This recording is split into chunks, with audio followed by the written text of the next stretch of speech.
So I've been doing a lot of research on startups, and I think there's kind of two ways that entrepreneurs look at this. And one is that they've got this thing or this idea and they want to make it happen.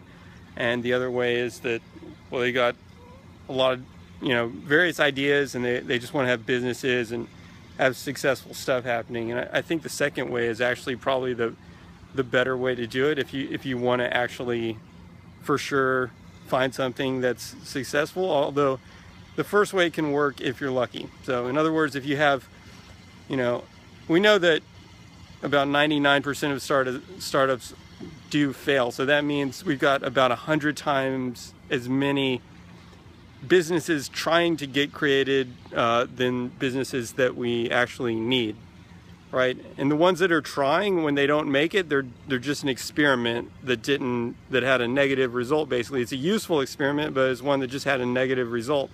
And the ones that make it are basically an experiment with a positive result, right?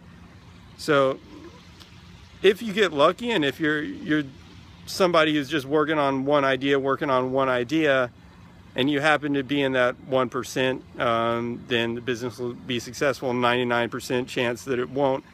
But if you look at it at more from a perspective where here are a bunch of ideas. Now let me figure out which one is going to really have market potential and which one's really going to create a good business, and then go further than that, because you can't determine it totally theoretically. Go further than that and start to do even, whittle it down to ideas that have best potential for success, and then investigate those deeper, or try them out on a crowd, or maybe build a mock-up and try it out on some people and see if they like it, right? And then as you build out and start to actually build a real prototype, continue to test it on people, test.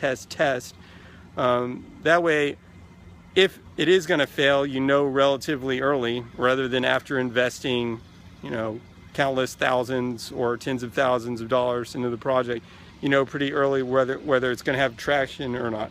And sometimes it's not even whether the idea is good, it's just whether it's timed well or not. Are people ready for it? Are there enough people on the internet to like it yet? That kind of thing, right?